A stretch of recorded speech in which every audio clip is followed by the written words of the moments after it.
الرحمن الرحیم مالک یوم الدین ایاک نعبد و ایاک نستعین صدق اللہ العظیم۔ تعریف اسی کے لیے ہے جو ربوبیت کرتا ہے، جو ربوبیت نہیں کرتا تعریف کا حقدار بھی نہیں ہے۔ انسانوں میں بھی جو انسان ربوبیت کرتے ہیں، پروان چڑھاتے ہیں، پرورش کرتے ہیں، کسی کو سہارا دے کر کھڑا کرتے ہیں، یعنی ایک سٹیج سے لے کر کسی دوسرے سٹیج پر اس کو لے کر جاتے ہیں، تو ایسے لوگ جو ہیں وہ دنیا میں تعریف کے لائق سمجھے گئے ہیں۔ دنیا انہی کو یاد کرتی ہے، انہی کے نام پہ سر دھنتی ہے، دل سے جو ہے وہ انہی کی عزت کرتی ہے، انہی کو اہمیت دیتی ہے۔ لیکن طرفہ تماشا یہ ہے کہ جب خود کرنے کی باری آتی ہے تو اس وقت ربوبیت کی طرف انسان کی توجہ نہیں ہوتی، لوگوں کو کچھ دینا اس کے لیے بہت بھاری پڑتا ہے، ہر وقت لینے کی تلاش میں رہتا ہے، کسی طرح کوئی آسانی مجھے مل جائے، کسی طرح کوئی فائدہ جو ہے وہ مجھے مل جائے، بس وہ اسی چکر میں جو ہے وہ الجھا ہوا رہتا ہے۔ حالانکہ وہ یہ بات نہیں جانتا کہ دوسروں کو دینے میں ہی اس کی بھلائی ہے،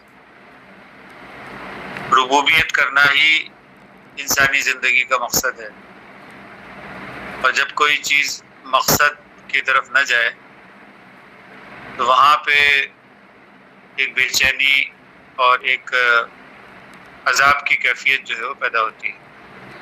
جسے آپ دیکھتے ہیں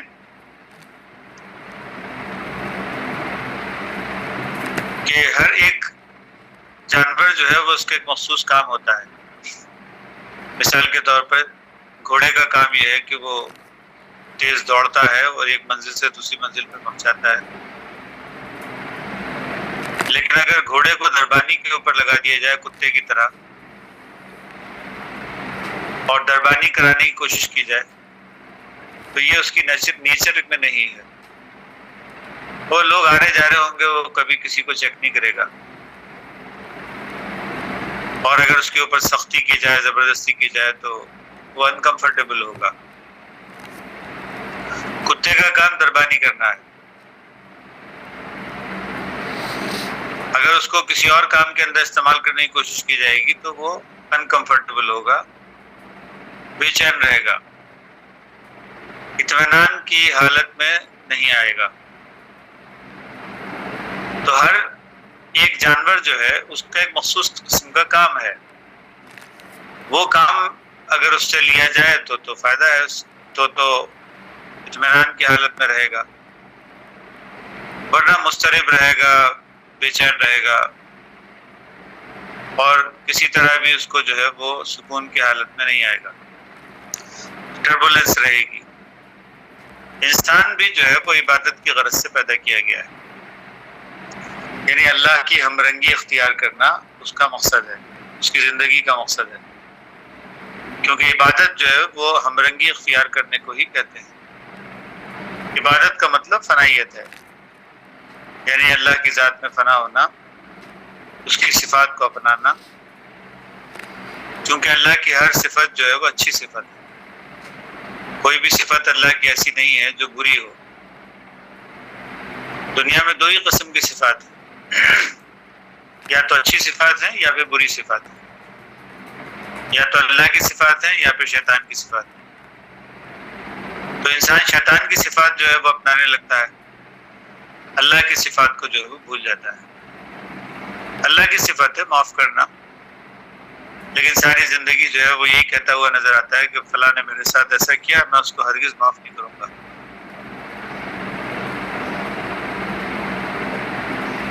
اللہ کی صفت ہے رحم کرنا، مگر جب موقع آتا ہے تو رحم کرنے کے بجائے ظلم کرنے لگتا ہے۔ غرض اللہ رب العالمین کی جو بھی صفت ہے اس کے اندر جو ہے وہ ایک اطمینان اور سکون کی کیفیت ہے، کیونکہ یہی انسان کی فطرت بھی ہے۔ اگر انسان کی فطرت اس سے ہٹ کر ہوتی تو کوئی مسئلہ نہیں تھا، وہ اپنی فطرت پہ پھر چلتا تو پھر اطمینان کی حالت میں رہتا، مگر انسان کی فطرت میں جو ہے وہ عبادت ہے، انسان کی فطرت میں جو ہے وہ اللہ کی ہمرنگی اختیار کرنا ہے، انسان کی فطرت میں ہے کہ وہ اچھائیوں کو اپنائے۔ جب بھی کبھی وہ اس سے روگردانی کرتا ہے، منہ پھیر لیتا ہے، تو ایسی صورت میں وہ اطمینان کی حالت میں پھر نہیں رہ سکتا۔ تو اللہ رب العالمین نے قاعدہ کلیہ کے طور پر فرمایا ہے کہ اللہ بذکر اللہ تطمئن القلوب، کہ اللہ کا ذکر کرو گے اگر، ذکر جو ہے وہ نصیحت لینے کو کہتے ہیں، یعنی اللہ نے جو کچھ بھی فرمایا اس کو ایک اپنے پلے میں باندھ لینا، نصیحت پکڑ لینا اس بات سے، اس کو جو ہے وہ اپنی زندگی کے اندر عمل درآمد میں لے آنا، عمل میں لے آنا، تو اس کو ذکر کہتے ہیں۔ اور ذکر کے ایک معنی جو ہے وہ دوسروں کو نصیحت کرنے کے بھی ہوتے ہیں، یعنی خود نصیحت پکڑنا، وہ معنی میں بھی کبھی آ جاتا ہے، لیکن اکثر ذکر کا لفظ جو قرآن حکیم میں استعمال ہوا ہے وہ دوسروں کو نصیحت دینے کے لیے استعمال ہوا ہے، یعنی دوسروں کو جو ہے وہ اچھائی کی ترغیب دلانا، ان کو برائیوں سے روک کے ان کو اچھائی کی طرف جو ہے وہ دعوت دینا، اس کو ذکر کہا گیا ہے۔ تو اس کے اندر جو ہے وہ اطمینان ہے، اللہ کے ذکر میں جو ہے وہ اطمینان ہے، کیونکہ یہ انسان کی فطرت ہے۔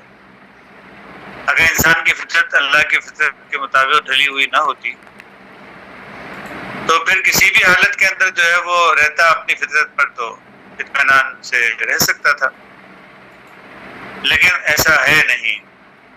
وہ اپنی فطرت یعنی اللہ کی فطرت کے اوپر جب تک نہ آ جائے اس وقت تک انسان اطمینان کی حالت میں کبھی رہ نہیں سکتا۔ انسان اگر جھوٹ بولنے لگے تو اطمینان کی حالت میں نہیں رہ سکتا، انسان اگر دھوکہ دینے لگے تو اطمینان کی حالت میں نہیں رہ سکتا، انسان جو ہے وہ سیلفش ہو جائے، صرف اپنے مفاد کو دیکھنے لگے، ربوبیت کا تقاضا جو ہے پورا نہ کرے تو اطمینان کی حالت میں رہ نہیں سکتا۔ تو تعریف جو ہے وہ اسی اللہ کے لیے ہے جس کی یہ سب صفات ہیں جو اچھی صفات ہیں۔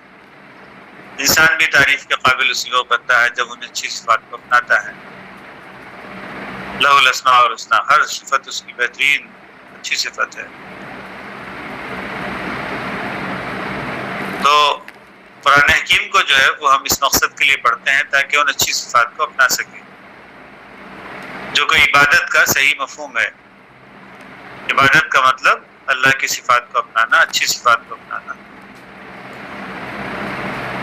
جیسے کہ قرآن حکیم میں آیا کہ صبغۃ اللہ التی ومن احسن من اللہ صبغہ ونحن له عابدون۔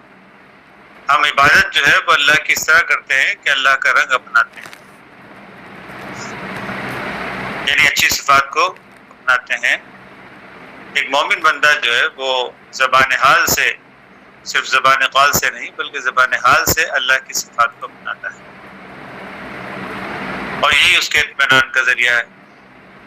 باقی اس سے جب بھی ہٹے گا تو جیسے بیل ہے، بیل کو جو ہے وہ اگر ہل جوتنے کے لیے استعمال کیا گیا ہے تو ٹھیک ہے، لیکن بیل کو اگر گھوڑے کی طرح جو ہے وہ سواری کے لیے استعمال کرنا شروع کریں گے اور ایک جگہ سے دوسری جگہ کوشش کریں گے کہ بیل جو ہے وہ دوڑتا ہوا چلا جائے اور اس کے لیے خوب چابک ماریں گے اس کو کہ دوڑ کے نہیں رہا گھوڑے کی طرح، تو یہ اس کے لیے جو ہے وہ ممکن نہیں ہے، کیونکہ وہ اس کی فطرت میں نہیں ہے۔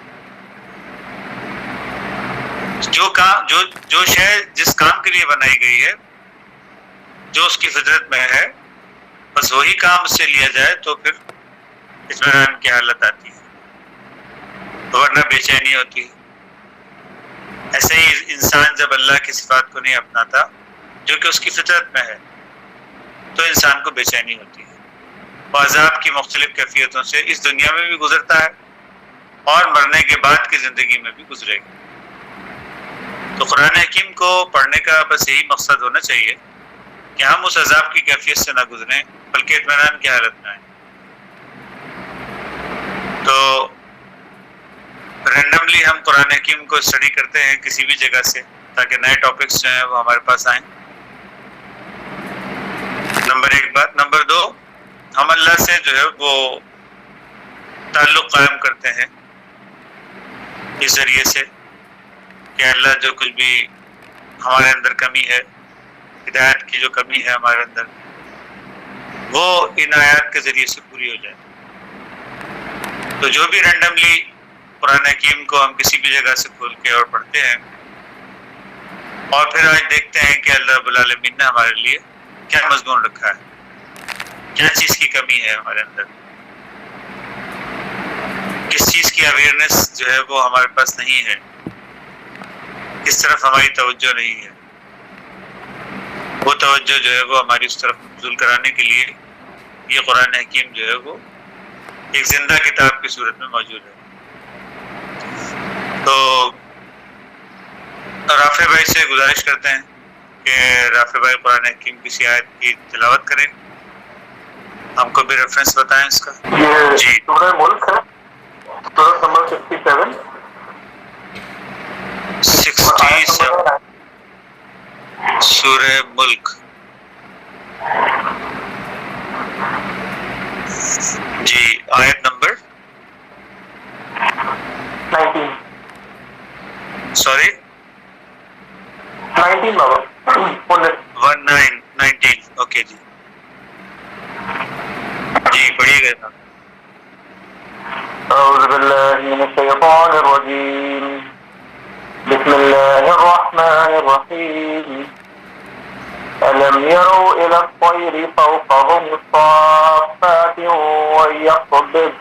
ويقبضن ما يمسكهن إلى الرحمن إنه بكل شيء بصير۔ کیا یہ اپنے اوپر پر کھولے ہوئے اور کبھی بھی سمیٹے ہوئے اڑنے والے پرندوں کو نہیں دیکھتے؟ انہیں اللہ رحمان ہی ہوا و فضا میں تھامے ہوئے ہے، بے شک ہر چیز اس کی نگاہ میں ہے۔ جی، سورہ ملک ہے یہ، یعنی بادشاہت، شہنشاہیت، ملک، مالک اسی سے ہے، کیونکہ شہنشاہ کا، بادشاہ کا جو ہے وہ اپنی ملک کے اوپر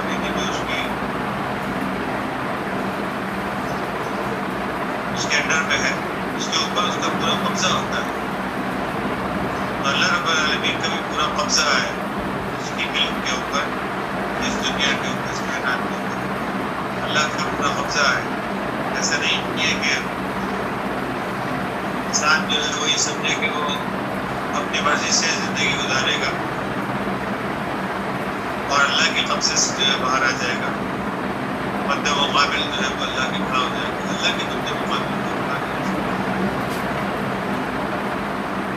اللہ جو ہے احد ہے، وہ منفرد ہے، وہ یکتا ہے، اس جیسا کوئی دوسرا ہو نہیں سکتا۔ اللہ رب العالمین نے یہ کائنات کو ایک خاص سسٹم کے تحت بنایا ہے، اس کے مد مقابل جو ہے وہ کوئی دوسرا کام نہیں ہے۔ جو کوئی سسٹم کو سمجھ کے آگے چلے گا وہ فائدے میں رہے گا، جو کوئی سسٹم کو سمجھ کے نہیں چلے گا تو اللہ کا مالک ہے، اپنے ملک پر اس کا پورا قبضہ ہے۔ تو اللہ رب العالمین اس صورت کے اندر جو ہے وہ اپنا قبضہ بتا رہا ہے کہ اللہ کا قبضہ کس طرح ہے۔ تو آیات جو ہے وہ کافی ہے اس میں، اس کی پچھلی کچھ آیات کو ریفرنس کے طور پر جو ہے کانٹیکسٹ کے طور پر اس کو دیکھتے ہیں۔ وَأَسِرُّوا قَوْلَكُمْ أَوْ اجْهَرُوا بِهِ، تم اپنی باتوں کو چھپاؤ یا ظاہر کر دو۔ انه علیم بذات الصدور، اللہ تمہارے دل کی باتوں کو جانتا ہے. یعنی اس کا قبضہ جو ہے وہ اس حد تک ہے کہ دل میں بھی کوئی بات انسان اگر سوچے یہ عمل میں نہیں آئی بات، ابھی صرف دل کے اندر ہے. انسان نے اپنے ذہن میں کوئی بات سوچی ہے تو اللہ کے پاس جو ہے اس کی بھی اکاؤنٹیبلٹی ہے. اور جگہ پر قرآن نے کیوں آیا میں تم کو معافی حاصل اکاؤنٹیبلٹی ہے. صرف اللہ جانتا ہی نہیں ہے، یہاں پہ جاننے کا ذکر آ رہا ہے انہ علیم بذات الصدور والا یعلم من خلق، جس کو اس نے پیدا کیا وہ اس کو ہی نہیں جانتا کہ وہ اللہ نے پیدا کیا نا انسان تو اللہ ہی نہیں جانتا کہ جس نے اس کو تخلیق کیا.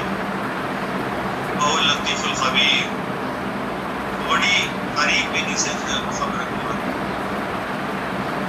تو یہ تو اس کے علم کی بات ہو گئی اور اس کے احاطے کی بات ہو گئی کہ اللہ رب العالمین مالک ہے. اور یہ اسی بنا پر اس سورت کا نام سورہ ملک جو ہے وہ رکھا گیا ہے. وہ الذی جعل لکم الارض ذلولا فامشوا فی مناکبها، وہی ذات ہے جس نے تمہارے لیے زمین کو پست کر دیا یعنی نیچے بچھا دیا ہے، اور مطیع کر دیا ہے فامشوا فی مناکبها تاکہ تم اس کی راہوں پہ چلو پھرو. یہ زمین جو ہے وہ اللہ نے تمہارے چلنے پھرنے کے لیے بنائی ہے اور اس کو جو ہے وہ تمہارے پیروں کے نیچے پھیلا دیا ہے. وَكُلُوا مِن رِزْقِهِ، اور اس کے اندر جو ہے وہ اللہ نے تمہارے لیے روزی رکھی ہے، کھاؤ پیو. وَإِلَيْهِ النُّشُورُ، اور تمہیں نشر جو ہوگا تمہارا یعنی دوبارہ تم جی کے جب اٹھو گے، مر کے جب دوبارہ جیو گے تب بھی تمہیں اسی زمین سے اٹھنا ہے. وَإِلَيْهِ النُّشُورُ، تمہارا جی اٹھنا جو ہے مرنے کے بعد دوبارہ پیدا ہونا جو ہے وہ بھی اسی زمین سے ہوگا. وَإِلَيْهِ النُّشُورُ. آمنتم من فی السماء ان یخسف بکم الارض فاذا ہی تمور، کیا تم اس بات سے بے خوف ہو گئے ہو کہ آسمانوں والا تمہیں زمین میں دھسا نہ دے؟ ایسا بھی تو ممکن ہے، ایسے کئی واقعات ہوئے ہیں. جب زلزلے آتے ہیں تو الٹ پلٹ ہو جاتی ہے، نچلی تہ جو ہے وہ اوپر کی تہ کے اوپر آ جاتی ہے زمین میں، سارے مکان اور ساری چیزیں جو ہیں وہ زمین کے اندر چلی جاتی ہیں. تو یہی زمین جس کو اس نے تمہارے لیے جو ہے وہ رزق کا ذریعہ بنایا ہے، تم اس کو چلتے پھرتے بھی ہو، تو کیا اللہ اس بات پر قادر نہیں ہے؟ اللہ کی ملک ہے نا یہ، تو اللہ مالک ہے اس کا. چاہے تو تم کو زمین کے اندر دھسا دے، زمین الٹ پلٹ ہو جائے، زمین کے اندر دھسا دے، ایسے واقعات ہوتے رہتے ہیں.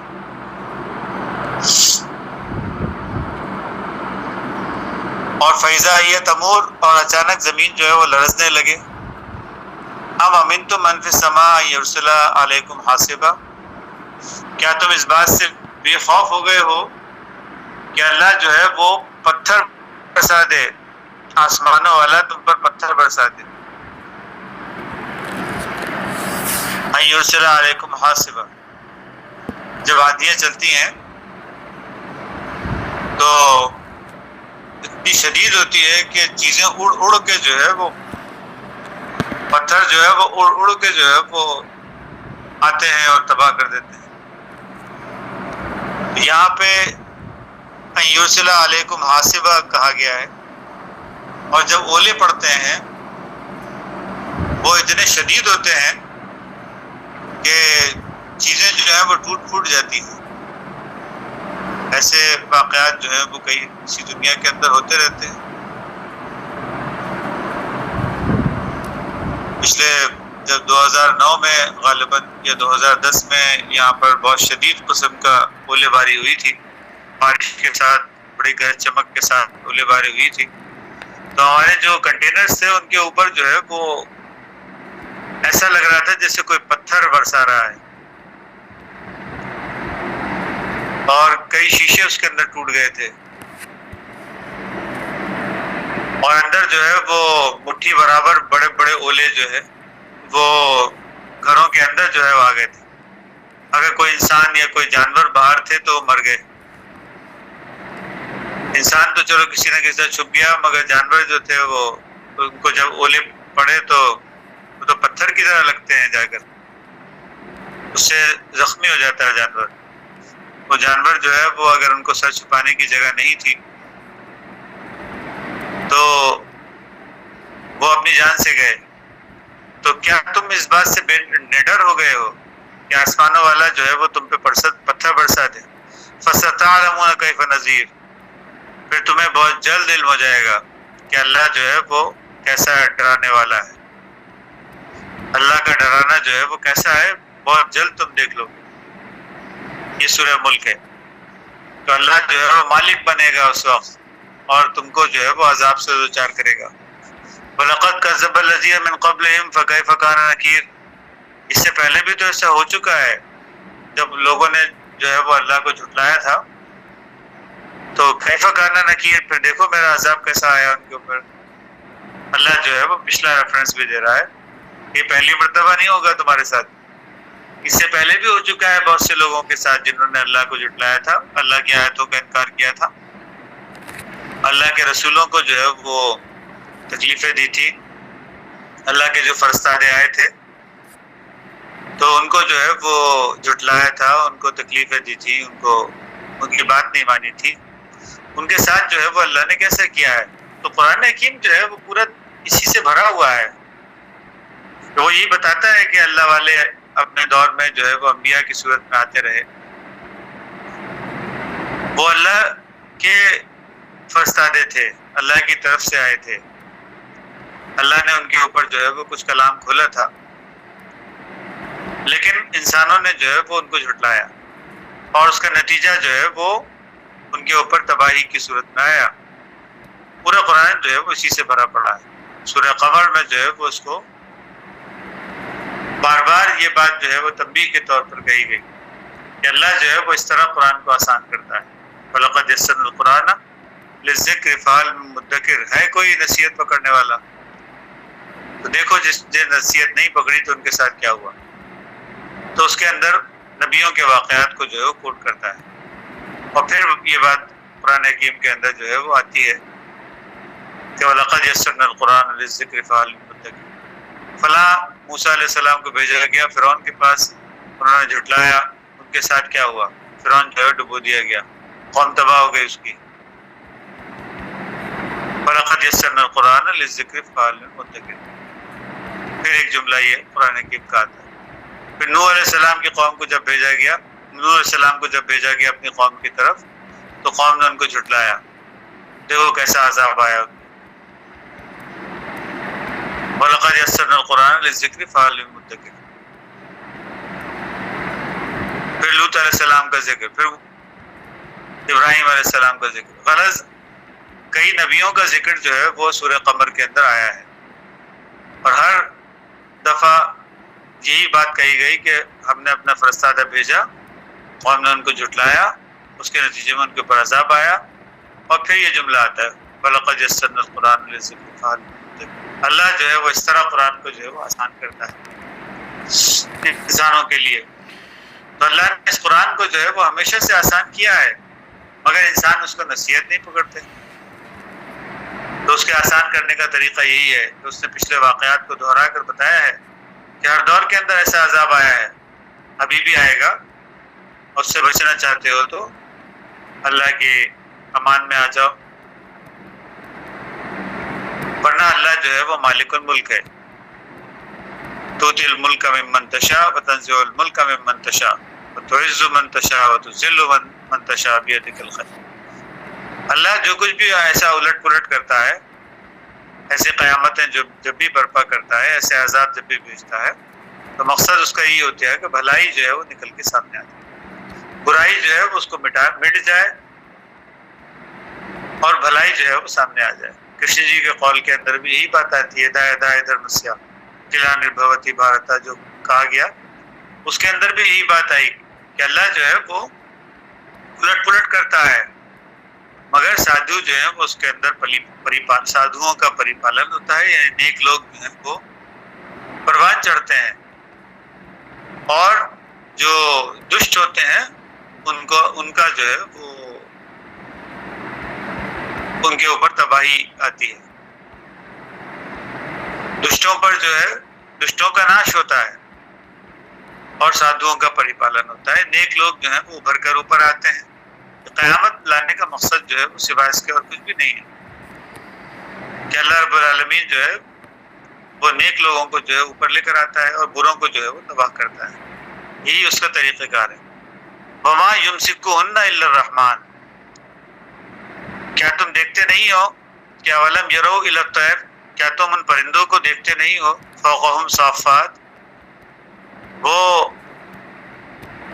پروں کو جو ہے وہ کھولے ہوئے ہوتے ہیں اور کبھی سمیٹے ہوئے ہوتے ہیں، یعنی کبھی ان کے پر کھل جاتے ہیں، کبھی ان کے پر سمٹ جاتے ہیں، اور اسی کی وجہ سے وہ فضا کے اندر جو ہے وہ اپنا بیلنس قائم کرتے ہیں اور اڑتے ہیں۔ تو پرندوں کو دیکھتے نہیں ہو تم کہ کس طرح سے اڑتے ہیں، کہ کبھی پر کھول لیتے ہیں اور کبھی پر سمیٹ لیتے ہیں۔ وما یمسکہن الا الرحمن، کس نے تھاما ہوا ہے ان کو، کس نے ان کو جو ہے وہ پرواز کی یہ قوت دی ہوئی ہے، وہ سوائے رحمان کے اور کوئی دوسرا نہیں ہے۔ اللہ رب العالمین نے جانوروں کی جبلت کے اندر یہ بات، ان پرندوں کی جبلت کے اندر یہ بات ڈال دی ہے کہ وہ کبھی پروں کو سمیٹتے ہیں اور کبھی پروں کو کھولتے ہیں، اور اسی سے جو ہے وہ بیلنس قائم ہوتا ہے ان کا۔ ہوا کا جو دباؤ ہے وہ ان کو رکاوٹ نہیں ہوتا، بلکہ وہ ہوا کا دباؤ ان کو فائدہ دیتا ہے تاکہ وہ اپنی جگہ پر جو ہے وہ اڑتے رہیں۔ تو کس نے ان کو جو ہے وہ تھاما ہوا ہے، کس نے ان کو پرواز کی قوت دی ہوئی ہے، وہ سوائے رحمان کے اور کوئی دوسرا نہیں ہے۔ مومن کی مثال بھی جو ہے وہ پرندے کی دی گئی ہے، کمثل المومن مثل المومن کمثل الطیر، مومن کی مثال جو ہے وہ پرندے کی طرح ہے، یرزق اللہ تعالی بغیر وسیلہ، اللہ رب العالمین اس کو بغیر وسیلے کے رزق دیتا ہے، پہلے سے کہیں سے اس کا رزق بندھا ہوا نہیں ہوتا، اللہ نے جو ہے وہ اسی میں اس کا رزق رکھا ہے، پرندوں کی پرواز میں ہی ان کا رزق ہے۔ تو انسان جو ہے وہ اس کی بھی پرواز اسی طرح سے ہے، اللہ نے جو ہے وہ مختلف دباؤ اس کے اوپر رکھے ہیں، جیسے ہوا کا دباؤ پرندوں کے اوپر ہوتا ہے، اور کبھی ان کے پاس جو ہے وہ آسانیوں کا پیریڈ آتا ہے، کبھی تھوڑا سا مشکل کا پیریڈ آتا ہے، اور اسی کے اندر ان کی پرواز جو ہے وہ جاری رہتی ہے، وہ اللہ کی طرف جو ہے وہ اڑ رہے ہیں، اللہ کی طرف جو ہے وہ جا رہے ہیں۔ تو اللہ نے جو ہے وہ یہ سارا سلسلہ جو ہے وہ رکھا ہوا ہے، مومنوں کے لیے اللہ جو ہے وہ رحمان بنا ہوا ہے، اور کافروں کے لیے جو ہے وہ مالک ہے۔ تو پیچھے کافروں کا ذکر آ رہا ہے کہ اللہ کس طرح مالک ہے، کس طرح ان کو پکڑتا ہے، اور یہاں پر مومنوں کے تعلق سے آ رہا ہے کہ دیکھو مومن جو ہیں وہ کس طرح سے پرندے کی طرح اڑتے ہیں، آزاد فضاؤں کے اندر اطمینان کی حالت کے اندر رہتے ہیں، اور اللہ رب العالمین جو ہے وہ ان کو تھامے ہوئے ہے۔ انہ بکل شیء بصیر، بے شک ہر شے اس کی نگاہ میں ہے، انہ بکل شیء بصیر، ہر شے جو ہے وہ اس کی نگاہ میں ہے، اللہ رب العالمین جو ہے وہ اس کے اوپر نظر رکھے ہوئے ہیں۔ اس جگہ آتا ہے کہ اللہ جو ہے وہ رقیبہ، اللہ جو ہے وہ انتہائی گہری نگاہ رکھے ہوئے ہیں انسانوں کے اوپر کہ وہ کیا کرتے ہیں، ان کے اعمال پہ اللہ کی بڑی گہری نگاہ ہے۔ بکل شیء رقیبہ، اس قسم کے الفاظ جو ہیں وہ قرآن کی معنی ہے کہ ہر شے کے اوپر اللہ کی بہترین نگاہ ہے، انسان کے ہر عمل کے اوپر اللہ کی نگاہ ہے، تو انسان جو ہے وہ بچ نہیں سکتا اس سے۔ تو تو اللہ رب العالمین نے مومنوں کو جو ہے وہ اڑنے کی صلاحیت دی ہے. ان کی زندگی کے اندر جو بھی اپس اینڈ ڈاؤنس آتے ہیں، جس طرح پرندے کبھی پروں کو سکیڑتے ہیں اور کبھی پھیلاتے ہیں، اور اسی طرح سے ان کی زندگی میں بھی اسی طرح کے اپس اینڈ ڈاؤنس آتے رہتے ہیں، لیکن اس سے ان کی پرواز میں قوت پیدا ہوتی ہے. اور اس کے مد مقابل کافر جو ہیں وہ اللہ کی ملک جب کے اندر ہوتے ہیں، اور ایک وقت ایسا آتا ہے کہ جب اللہ مالک بنتا ہے، کیونکہ اللہ مالک یوم الدین ہے، ہر وقت مالک نہیں ہے. ایک خاص وقت ہوتا ہے، ایک خاص پیریڈ ہوتا ہے جب اللہ مالک بنتا ہے، تو اس وقت اس کے قبضے سے جو ہے وہ باہر نہیں جا سکتے. اگر کوئی سوال ہے تو ختم کرتے ہیں اسے.